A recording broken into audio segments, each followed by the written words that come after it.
ಬಹಳ ವಿಶೇಷವಾಗಿ ಅಲಂಕಾರವನ್ನು ಮಾಡಿರುವಂತಹ ತೀರ್ಥರಾಮೇಶ್ವರ ಉದ್ಭವಲಿಂಗ ಪ್ರತಿ ಚೌತಿಯಲ್ಲೂ ಕೂಡ ಬಹಳ ವಿಜೃಂಭಣೆಯಾದ ಕಾರ್ಯಕ್ರಮಗಳಾಗುತ್ತೆ.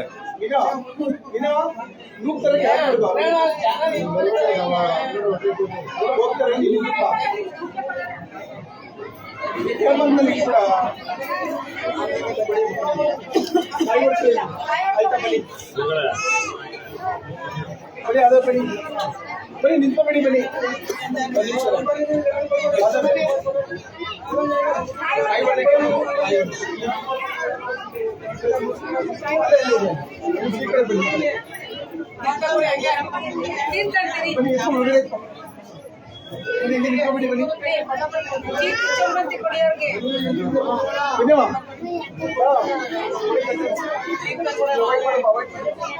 ಸಾಗರ್ ತರು ನೋಡ್ತಾ ಇದ್ದಾರೆ. ಇಡೀ ದೇಶದಲ್ಲಿ ಇವತ್ತು ಮಹಾ ಶಿವರಾತ್ರಿನ ಆಚರಣೆ ಮಾಡ್ತಾರೆ. ಅದ್ರ ಜೊತೆಗೆ ಒಂದೊಂದು ರಾಜ್ಯದಲ್ಲಿ ಕೂಡ ಒಂದೊಂದು ತರಹದ ವಿಧಿವಿಧಾನಗಳ ಪ್ರಕಾರ ಮಾಡುವಂತಹ ಒಂದು ಮಹಾಶಿವರಾತ್ರಿ ಆಚರಣೆ. ಅದು ಕರ್ನಾಟಕದಲ್ಲಿ ಅತಿ ಹೆಚ್ಚು ಶಿವಭಕ್ತಿ ಇರುವಂಥದ್ದು. ಕಾರಣ ಏನು ಅಂದ್ರೆ ಎಲ್ಲ ದಾರ್ಶನಿಕರು ಕೂಡ ಇವತ್ತು ಶಿವನ ಆರಾಧಕರಾಗಿರ್ತಾರೆ. ಉದಾಹರಣೆಗೆ ಬಸವೇಶ್ವರರು ಕೂಡ ಶಿವನ ಆರಾಧಕರಾಗಿರ್ಬೋದು. ಹಾಗೇನೆ ಯಾರೆಲ್ಲ ಇವತ್ತು ಮಲೆ ಮಹದೇಶ್ವರರು ಕೂಡ ಶಿವನ ಆರಾಧಕರಾಗಿರ್ತಾರೆ. ಈ ರೀತಿಯಾಗಿ ಯಾರೆಲ್ಲ ಇವತ್ತು ದಾರ್ಶನಿಕರು ಇರ್ತಾರೆ ಅಷ್ಟು ದಾರ್ಶನಿಕರು ಕೂಡ ಇಡೀ ರಾಜ್ಯದಲ್ಲಿ ಇವತ್ತು ಶಿವಭಕ್ತರಾಗಿರೋದು. ಹಾಗಾಗಿ ನಾವು ಏನು ತಮಿಳುನಾಡಿನ ರಾಮೇಶ್ವರಂಗೆ ಹೋಗ್ತೀವಿ, ಆ ರಾಮೇಶ್ವರಂ ದರ್ಶನ ಈ ಒಂದು ತೀರ್ಥರಾಮೇಶ್ವರ ಬಂದೂರಿನಲ್ಲಿ ಆಗುವಂಥದ್ದು. ಅಲ್ಲಿ ಹೋಗುವಂಥ ಪುಣ್ಯ ಕ್ಷೇತ್ರಕ್ಕೆ ಸಿಗುವಂಥ ಪುಣ್ಯ ದರ್ಶನ ಕೂಡ ಇಲ್ಲಿ ಸಿಗುವಂಥದ್ದು. ಹಾಗಾಗಿ ತಾವೇ ನೋಡ್ತೀರಿ, ಇಷ್ಟು ಕಿಕ್ಕಿರದ ಜನ ಇವತ್ತು ಬಂದೂರಿನ ತೀರ್ಥರಾಮೇಶ್ವರ ದೇವಸ್ಥಾನದಲ್ಲಿ ಕೂಡ ನಾವು ನೋಡ್ತಾ ಇದ್ದೀವಿ.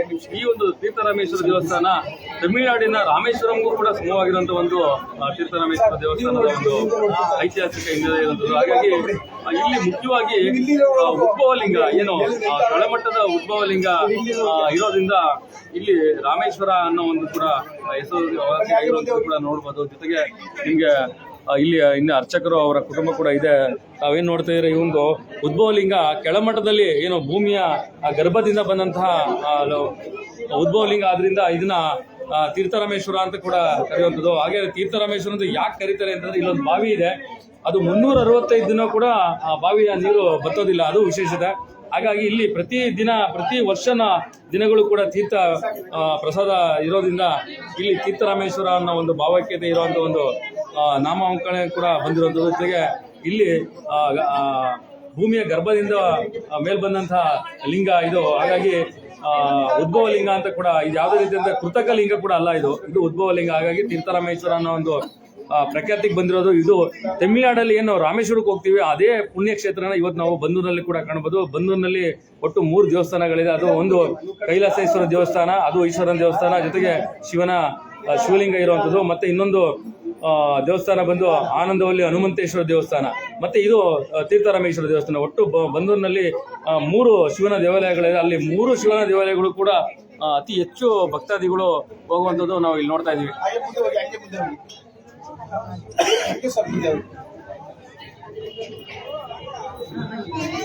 ಇಡೀ ದೇಶದೆಲ್ಲೆಡೆ ಇವತ್ತು ಮಹಾಶಿವರಾತ್ರಿ ನಡೀತಾ ಇದೆ. ಒಂದೊಂದು ರಾಜ್ಯದಲ್ಲಿ ಕೂಡ ಒಂದೊಂದು ತರ ಪ್ರಖ್ಯಾತಿ ಹೊಂದಿರುವಂತಹ ಶಿವನ ದೇವಾಲಯಗಳು ಕೂಡ ಇರುವಂಥದ್ದು. ಮತ್ತೆ ಕೆಲವೊಂದು ಕಾಂಟ್ರವರ್ಸಿ ದೇವಾಲಯ ಕೂಡ ಇದೆ. ಆಗ್ಲೇ ನಾನು ಕಲಬುರಗಿಯಲ್ಲಿ ಹೇಳಿದಂಗೆ ಕಲಬುರಗಿಯಲ್ಲಿ ಒಂದು ಮಸೀದಿನಲ್ಲಿ ಇರುವಂತಹ ಒಂದು ಶಿವನ ದೇವಾಲಯ ಇವತ್ತು ಪೂಜಾ ಕಾರ್ಯಕ್ರಮ ಕೂಡ ಸುಪ್ರೀಂ ಕೋರ್ಟ್ ಅದಕ್ಕೆ ಮನ್ನಣೆ ಮಾಡಿಕೊಟ್ಟಿತ್ತು. ಆ ಥರ ಹಲವಾರು 100 ದೇವಸ್ಥಾನಗಳು ಕೂಡ ಇವತ್ತು ಕರ್ನಾಟಕದಲ್ಲಿ ಒಂದಷ್ಟು ಇವತ್ತಿನ ಪೂಜಾ ಕಾರ್ಯಕ್ರಮಗಳು ಕೂಡ ನಡೀತಾ ಇರುವಂಥದ್ದು. ಇವತ್ತು ಬಂದೂರಿನಲ್ಲಿ ನಾವೇನು ನೋಡ್ತಾ ಇದ್ದೀವಿ, ಮತ್ತೊಂದು ಶಿವನ ದೇವಸ್ಥಾನ.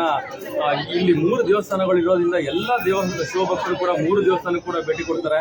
ಅದೊಂದು ತೀರ್ಥರಾಮೇಶ್ವರ ದೇವಸ್ಥಾನ ಅಂದ್ರೆ ರಾಜ ಮಹಾರಾಜರು ಆಳ್ವಿಕೆಯಲ್ಲಿದ್ದಂತಹ ರಾಮೇಶ್ವರಂ ಪ್ರಖ್ಯಾತಿಯ ತಮಿಳುನಾಡಿನ ರಾಮೇಶ್ವರಂ ಅಲ್ಲಿ ಏನಿರುತ್ತೆ ಆ ಒಂದು ದೇವಸ್ಥಾನದ ಎಲ್ಲ ಶಕ್ತಿಯುತವಾದಂತಹ ಮತ್ತು ಧಾರ್ಮಿಕ ಆಚರಣೆ ಮಾಡುವಂತಹ ಮತ್ತೊಂದು ದೇವಸ್ಥಾನ, ಅದು ಬಂದೂರಿನ ಇತಿಹಾಸ ಪ್ರಸಿದ್ಧವಾದಂತಹ ತೀರ್ಥರಾಮೇಶ್ವರ ದೇವಸ್ಥಾನ. ಈ ದೇವಸ್ಥಾನದ ಪ್ರಮುಖ ಅರ್ಚಕರು ಬನ್ನೂರು ನಾರಾಯಣ ನಮ್ಮ ಏನು ಪೌರಾಣಿಕೆಯಲ್ಲಿ ಬಹಳ ಸುವಾಸಿಯಾದಂತಹ ಆಗಮನ ಮಾಡಿರುವಂತಹ ಒಂದು ಪೌರೋಹಿತ್ಯೆಯಲ್ಲಿ ಆಗಮ ಕೂಡ ಮಾಡಿದರೆ ಅವರು ಒಂದು ಡಿಗ್ರಿಯನ್ನು ಕೂಡ ಪಡ್ಕೊಂಡು ಇವತ್ತು ಬಂದಂತ ಭಕ್ತಾದಿಗಳಿಗೆ ಒಂದು ಎಲ್ಲ ಧಾರ್ಮಿಕ ಸಾಂತ್ವನಗಳು ಹೇಳುವಂತ ಕೆಲಸನ ಈ ಒಂದು ಕುಟುಂಬ ಮಾಡುತ್ತೆ. ಮತ್ತೆ ಇಲ್ಲಿ ವಿಶೇಷತೆ ಏನು ಅಂತಂದ್ರೆ ಪ್ರತಿ ಚೌತಿಗೂ ಕೂಡ ವರ್ಷದ ಎಲ್ಲಾ ಚೌತಿಗಳು ಕೂಡ ಬುಕ್ ಆಗಿರುತ್ತೆ. ಅದು ವಿಶೇಷತೆ. ಸಾಮಾನ್ಯ ಜನರು ಅವರೇ ಅದನ್ನ ಬುಕ್ ಮಾಡ್ಕೊಂಡು ಹೋಗುವಂಥದ್ದು. ಇಲ್ಲ ನಾವು ಮಾಡ್ತೀವಿ, ಈ ಸಾರಿ ಚೌತಿನ ನಾವು ಮಾಡ್ತೀವಿ, ನಮಗ್ ಬಿಟ್ಕೊಡಿ. ನಾವು ಒಂದು ಬಹಳ ಧಾರ್ಮಿಕ ಆಚರಣೆ ಇರುವಂತ ಒಂದು ದೈವಜ್ಞಾನ ಇರುವಂತದ್ದು ಬನ್ನೂರು ಹೋಬಳಿ. ಈ ಯಾವತ್ತೂ ಬನ್ನೂರು ಹೋಬಳಿಗೆ ನನ್ಗೆ ದೈವನಗರಿ ಅಂತ ಕರೀತಾನೆ ಇರ್ತೀನಿ. ಯಾಕೆಂದ್ರೆ ಇವತ್ತು ರಾಜ ಮಹಾರಾಜ ಆಳ್ವಿಕೆ ಮಾಡಿದಂಥದ್ದು. ಮತ್ತೆ ಗಾಂಧೀಜಿಯವರು ಕೂಡ ಬನ್ನೂರಿಗೆ ಬಂದಂತ ಸಂದರ್ಭದಲ್ಲಿ ಬನ್ನೂರಿನ ಒಂದು ಹಸಿ ಭತ್ತ ಬಿಸಿ ಬೆಲ್ಲ ಅನ್ನೋ ಒಂದು ದೊಡ್ಡ ವ್ಯಾಖ್ಯಾನ ಇರೋದ್ರಿಂದ ಗಾಂಧೀಜಿಯವರು ಕೂಡ ಬನ್ನೂರು ಬಗ್ಗೆ ಬಹಳ ಹೊಗಳಿದ್ದು ಕೂಡ ಇದೆ. ಇಂದಿರಾ ಗಾಂಧಿಯವರು ಬಂದಿದ್ರು, ದೇವೇಗೌಡರು ಬಂದಿದ್ರು. ಈ ರೀತಿಯಾಗಿ ಎಲ್ಲ ದಾರ್ಶನಿಕರ ಜೊತೆಗೆ ಎಲ್ಲ ದೊಡ್ಡ ದೊಡ್ಡ ರಾಜಕೀಯ ವ್ಯಕ್ತಿತ್ವ ಇರುವಂತ ಹಿನ್ನೆಲೆ ಇರುವಂತ ಕೂಡ ಬನ್ನೂರಿಗೆ ಇತಿಹಾಸ ಪ್ರಸಿದ್ಧ ಇರುವಂತ ಕೂಡ ಅದರಲ್ಲೂ ಹಲವಾರು ದೇವಸ್ಥಾನಗಳಲ್ಲಿ ಪ್ರಮುಖವಾಗಿ ತೀರ್ಥರಾಮೇಶ್ವರ. ಏನು ಇವತ್ತು ತಮಿಳುನಾಡಲ್ಲಿ ನಾವು ರಾಮೇಶ್ವರಂಗೆ ಏನೋ ಹೋಗ್ತೀವಿ, ಯಾರು ಹೋಗಕ್ಕಾಗಲ್ಲ, ಅವ್ರು ಇಲ್ಲಿ ಬಂದು ಈ ಒಂದು ತೀರ್ಥರಾಮೇಶ್ವರ ದೇವಸ್ಥಾನದ ಒಂದು ದರ್ಶನ ಮಾಡಿದ್ರೆ ರಾಮೇಶ್ವರ ಕಾಶಿಗೆ ಹೋಗೋದ್ರೆಲ್ಲ ಹೋಗಕ್ಕಾಗಲ್ಲ.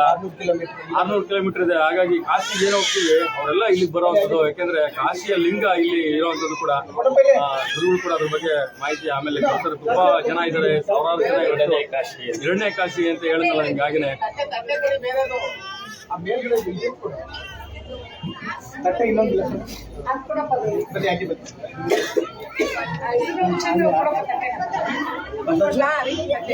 ತಟ್ಟೆ ಹಾಗೆಲ್ಲ ತಟ್ಟೆ ಕೊಡು.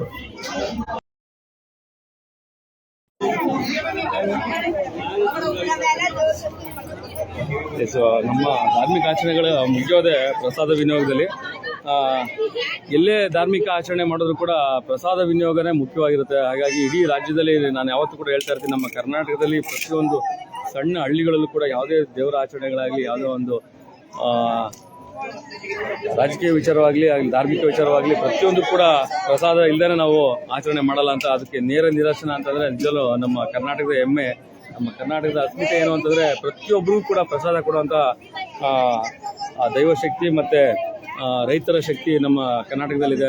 ಬೇರೆ ರಾಜ್ಯಗಳಲ್ಲಿ ಒಂದು ಲೋಟ ನೀರು ಫ್ರೀಯಾಗಿ ಕೊಡಲ್ಲ ಅನ್ನೋದು ಕೂಡ ನಾನು ಹೇಳ್ತಾ ಇರ್ತೀನಿ. ಹಾಗೆಯೇ ಇವತ್ತು ನಮ್ಮ ಕರ್ನಾಟಕದಲ್ಲಿ ಪ್ರತಿಯೊಂದು ಕೂಡ ಯಾವುದೇ ಆಚರಣೆಗಳಾದರೂ ಕೂಡ ದಾಸೋಹದಲ್ಲಿ ಮುಕ್ತಾಯಗೊಳ್ಳೋದು ವಿಶೇಷ. ಹಾಗಾಗಿ ಇವತ್ತು ಬಂದಂಥ ಭಕ್ತಾದಿಗಳಿಗೆ ದಾಸೋಹ ವ್ಯವಸ್ಥೆ ಕೂಡ ಮಾಡಿರೋಂಥ ಇಲ್ಲಿನ ಟ್ರಸ್ಟಿಯವರು ಜನ ಹಾಗೆಯೇ ಜೊತೆಗೆ ಬಂದಂಥ ಭಕ್ತಾದಿಗಳು ಕೂಡ ವಹಿಸ್ಕೊಂಡು ಪ್ರತಿ ಚೌತಿಗೂ ಕೂಡ ಇದೇ ಒಂದು ದೊಡ್ಡ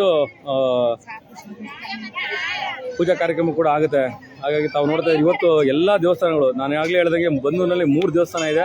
ಆ ಶಿವನ ಎಲ್ಲ ದೇವಸ್ಥಾನಗಳು ಕೂಡ ಇವತ್ತು ತುಂಬಿ ತುಳುಕ್ತಾ ಇದೆ. ಜೊತೆಗೆ ಇಡೀ ರಾತ್ರಿ ಇವತ್ತು ದೇವರ ದರ್ಶನಕ್ಕೆ ಬರೋಂಥ ಭಕ್ತಾದಿಗಳು ಇದ್ದಾರೆ.